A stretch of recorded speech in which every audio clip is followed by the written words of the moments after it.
7절 부자는 가난한 자를 주관하고 빚진 자는 채주의 종이 되느니라. 지금 이 구절은 부자는 가난한 자를 주관하고 빚진 자는 채주의 종이 되느니라 라고 할 때 이 부는 그럼 앞에서 하늘의 부도 나왔고 재물, 하늘의 재물도 나왔고 세상 재물도 나왔는데 어떤 거냐? 원리적으로 바라보면 이건 둘 다 해당이 돼요.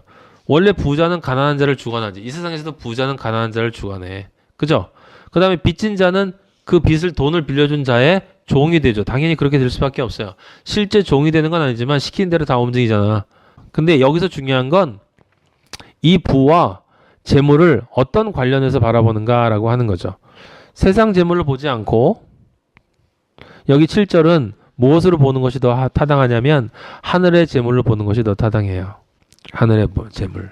왜 하늘의 재물로 보는 것이 타당하냐면 6절 때문에 그래요. 바로 여기 있는 6절. 어린아이에게 행할 길을 가르치라 그랬어요.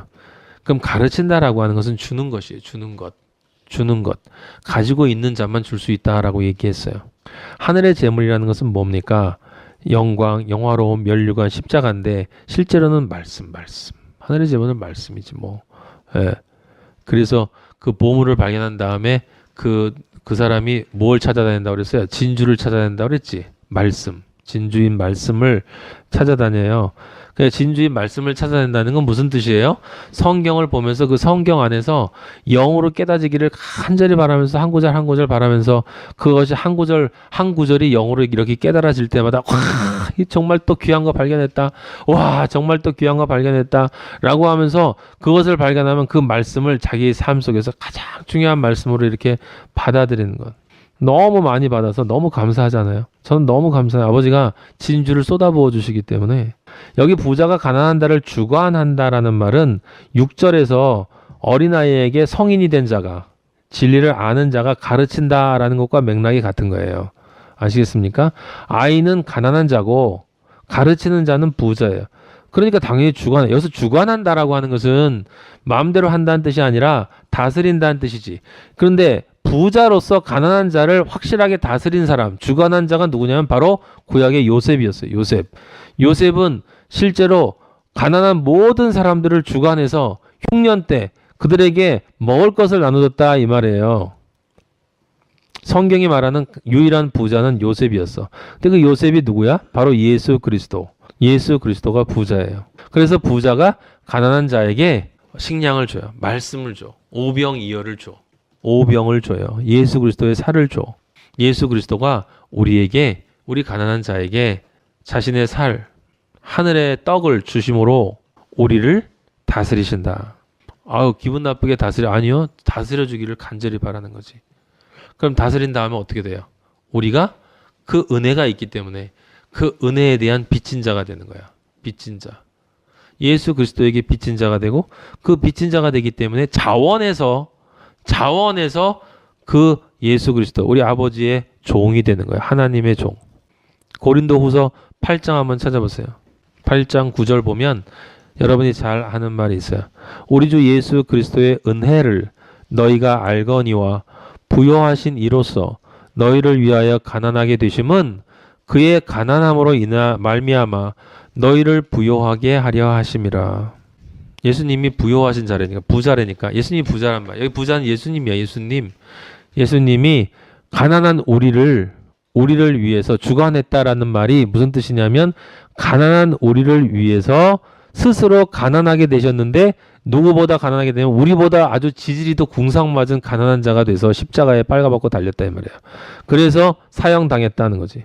근데 그 가난으로 인해서 우리가 부요하게 되었다라는 것입니다. 여기 고린도후서 8장 이야기 전체는 지금 그냥 눈으로만 현상적으로만 보면 이 고린도 교회에다가 바울이 연보를 하라고 좀 도와달라고 하는 이야기들이에요. 근데 그걸 그렇게 읽으면 안 돼. 예수님이 우리를 이렇게 주셨는데 우리 예수님 위해서 뭘 못 바치겠습니까? 자, 작정하시고 이렇게 얘기하잖아요. 그런 말이 아니에요. 성경은 전부 영어로 읽어야 돼. 무슨 일이 있어도 영어로 읽어야 돼요. 그게 어떻게 되어지느냐가 중요한 게 아니라 여러분 영적인 사람은 영어로 보고 싶어 한단 말이에요. 영어로 성경을 본다라는 건 어떻게 보아야 한다라는 하나의 방법이 결정되어져 있는 것도 맞는 이야기지만 영으로 성경을 본다는 것은 다른 말이 아니라 영적인 존재가 되어서 성경을 보란 뜻이야. 영적인 존재가 되어서 성령과 연합되어져서만 성경을 보란 뜻이에요. 그러면 고린도후서 8장도 전부 영의 얘기로 들려요. 영의 얘기로. 여러분 집에 가서 한번 읽어봐요. 그게 영어로 그렇게 번역이 되는지. 제가 지금 여러분한테 번역해 주고 싶은데 시간이 많이 걸려. 이 8장 1절부터 15절까지 다 번역을 해줘야 돼. 예, 그냥 번역을 해요. 집에서. 그 다음에 로마서 1장 1절 보세요. 로마서 1장 1절. 거기 이렇게 쓰였어. 예수 그리스도의 종. 예수 그리스도의 종. 지금 종이 됐어. 준자의 종이 됐다고요. 예수 그리스도의 종이 됐다고. 누가? 바울이. 기꺼이 종이 됐어요.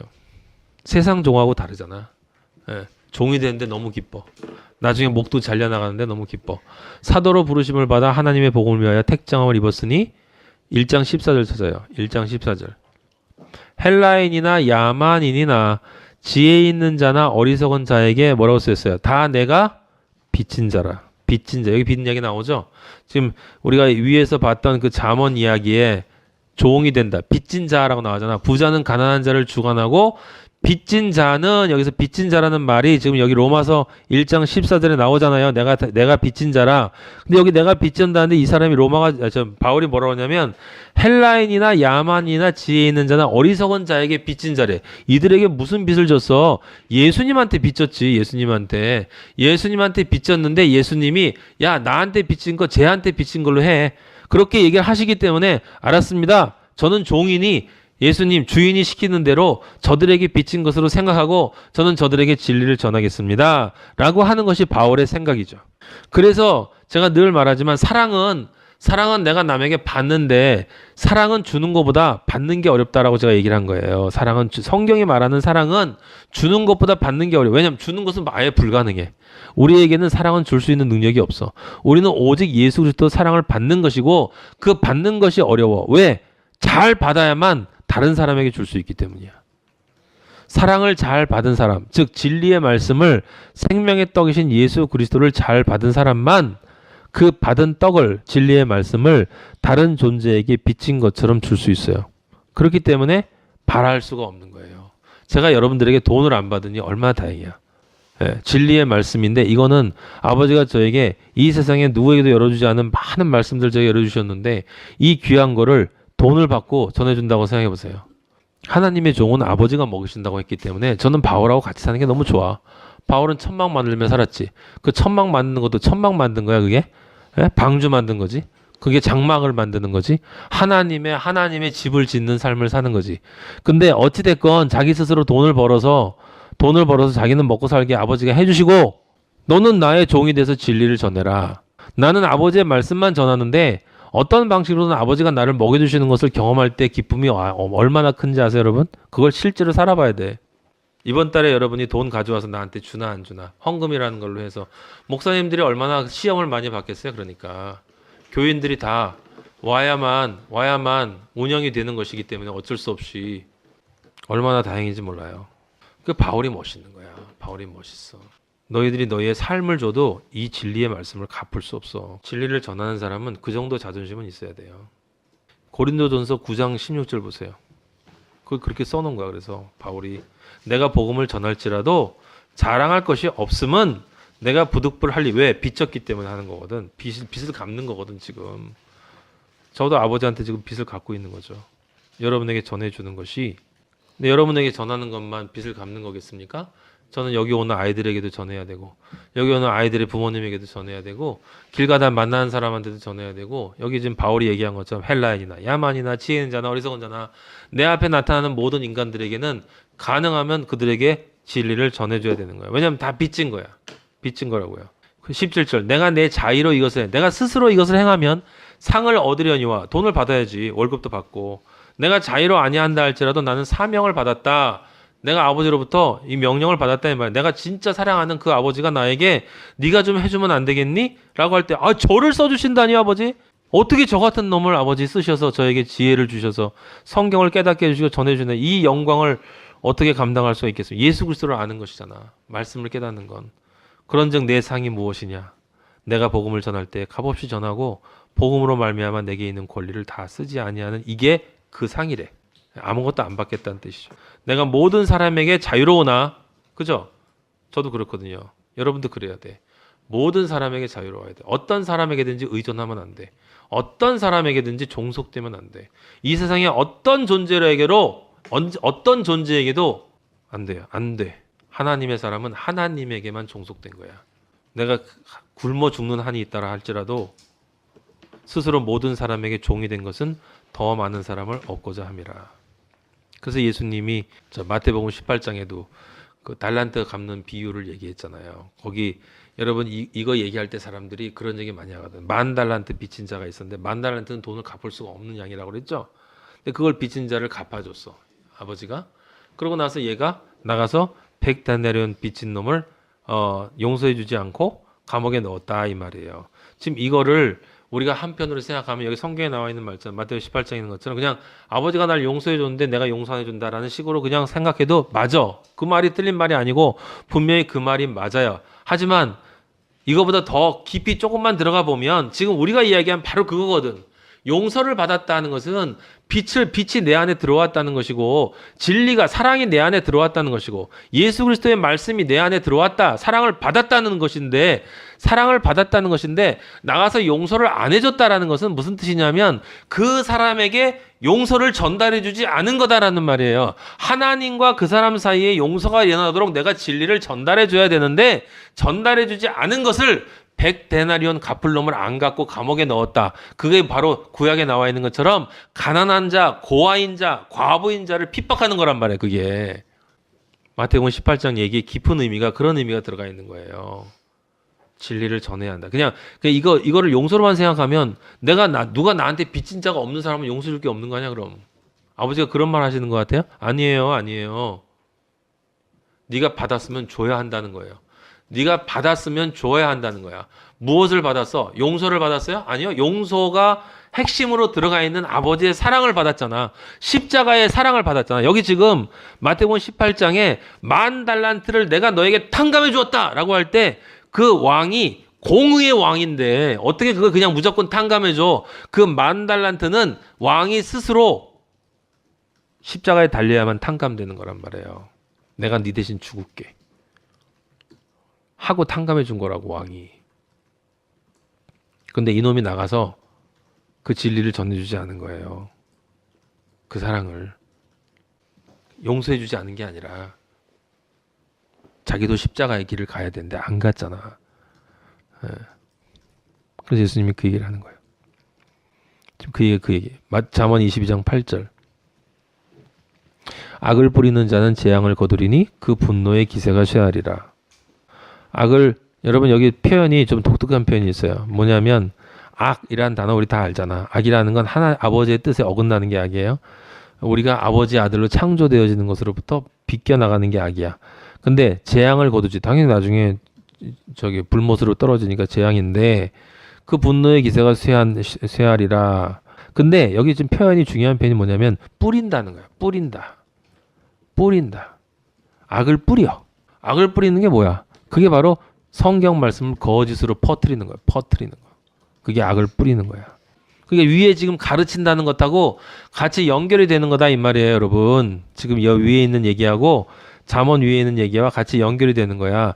마땅히 행할 길을 아이에게 가르쳐야 되는데 그거 안 가르치고 악을 뿌린다니까. 사람들이 좋아하는 말을 뿌림으로써 악을 뿌려서 자기도 재앙받고 예수님 말씀은 자기도 그리고 걔네들도 죄의 자식들을 만들어 버린단 말이에요. 그 누구예요? 성경이 얘기하는 음료고 성경이 얘기하는 거짓 선지자야. 근데 이때 악을 뿌린다라는 말 여러분 또 오해하면 안 되는 거야. 우리가 깊이 생각해야 될 것은 여기서 악을 뿌린다는 말 속에 어떤 것이 들어가 있어요? 물질적인 도움만 준다라는 것도 들어가 있는 거야. 하나님의 사랑이라고 인간적인 마음으로 하는 모든 것도 악을 뿌리는 거야. 선을 뿌리는 유일한 것은 그를 슬기로운 자로 만들어주는 것밖에 없거든. 하나님의 아들이 되도록 만들어주는 것밖에 없거든. 그것을 위해서 다른 것들을 하는 것은 괜찮아요.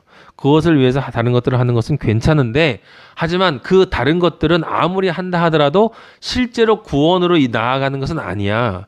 그러니까 이것을 안 하면 진리를 전하지 않으면 나머지 모든 것들은 꽝이야. 근데 진리를 전하고 나서 진리를 위해서 다른 것들을 하는 것은 그것에 도움을 주는 것이기 때문에 선이 돼요. 선. 그러니까 이렇게도 생각할 수 있지. 그러니까 나는 진리를 전해서 선을 전해주는 것이 중요하니까 다른 것은 안 줘도 돼라고 생각하고 먹을 건 안 사주고 불쌍한데 도와주지도 않고 그거는 사실은 진리를 전하는 게 아니야. 왜냐하면 진리를 전하는 자는 진리가 된 자가 말하는 게 진리를 전하는 거지. 뭔가 주워 들어가지고 성경 말씀을 저한테 들어서 여러분이 전달해주면 진리를 전하는 줄 알아요? 여러분이 진리가 되어야 여러분이 진리를 전하는 거야. 새 노래라는 것은 새로운 사람이 부르는 노래가 새 노래라고 얘기했죠, 제가. 성경은 항상 존재의 이야기이기 때문에 진리가 된 존재가 되어야만 그가 무슨 이야기를 하든 그 마음속에 다른 사람을 향한 긍휼이 진짜로 나오거든. 그때 그가 좀 부족하게 전해도 그게 진리가 되는 것이지. 여러분이 저한테 배워서 많은 것을 알아서 사람들 만나서 그걸 전달해 준다고 진리를 전한다고 생각하면 오산이에요. 아버지는 물론 그것 가지고도 일을 하시겠지. 하지만 그건 아버지가 일하시는 거. 여러분의 말, 진리를 가지고 일하는 것이고 진리가 된 존재가 되지 못하는 존재에 대한 것은 아버지가 그건 따로 다루시는 거야. 따로 다루시는 거야. 그래서 우리가 늘 앞에 지금 선한 이름을 아버지로부터 받기 위해서 그것으로 고민하고 내 문제를 가지고 내 자신의 문제 악을 뿌리는 자 하니까 지금 머릿속에 딴 사람들 막 상상하고 있어. 여러분들이 그럴 수 있다니까. 이걸 거꾸로 생각해 봐요. 선을 뿌리지 않는 자가 다 악을 뿌리는 자야. 그럼 뒤집어서 말하면 선한 존재가 되지 못한 자는 100% 악을 뿌리게 돼 있어. 여러분이 믿음의 길을 분명히 가고 있는 존재가 아니라면 여러분은 악을 뿌리는 존재로 살고 있는 거예요, 지금. 성경은 그렇게 엄밀하고 엄격하다니까 대충 넘어가는 게 아니에요. 그래서 아버지가 회개하라고 하는 거야. 회개하고 그 다음에 다시 시작하고 회개하고 다시 시작. 그러면서 조금씩 진리를 정말 뿌리는 자로 네가 변해가는 걸 네가 경험해야 된다. 그래서 그것을 잘 알아야 되니까 9절에 선한 눈을 가진 자 이제 나오잖아요. 제목이. 선한 눈을 가져야 돼. 선한 눈은 누가 가졌어? 선한 존재만이 가지고 있어요. 선한 존재가 가지고 있는 눈이 선한 눈이야. 선한 눈. 왜 선한 눈이야? 그는 잘 볼 수 있거든. 뭘 잘 봐? 보아야 할 것을 보고 보지 말아야 할 것 안 보고. 이게 지금 우리의 시각적인 눈만을 이야기하는 게 아닌 거 다 아시죠? 내 안에 있는 마음의 눈. 관심. 보아야 할 것을 보고 보지 말아야 할 것 보지 않고 보이지 않는 것을 정말 잘 보고. 그것이 뭐예요? 영혼을 볼 수 있는 자. 영혼을 볼 수 있는 자, 영원을 볼 수 있는 자, 자유를 볼 수 있는 자, 평화를 볼 수 있는 자, 사랑을 볼 수 있는 자. 그런 자가 누구예요? 그런 자는 성령이 그 안에 있는 자야. 유일하게 그 자만 그걸 볼 수 있어요. 그러니까 선한 눈을 가진 자는 누구? 성령의 사람. 그 성령의 사람이 나왔잖아요. 그 위에 22장 8절에는 악을 뿌린다고 그랬는데 9절에 뭐라고 쓰였습니까? 양식을 가난한 자에게 나눠준다라고 하잖아. 여기 다르게 뿌리는 자가 있다고요. 예? 지금 계속 1절에서 선한 이름을 가진 자가 이제 선한 눈을 가지고 뭘 보겠어요? 정말 양식이 필요한 자를 보겠지. 긍휼한 눈으로 바라보겠죠. 바라볼 수 있겠죠. 저 사람의 양식이 필요하다는 걸 알겠지.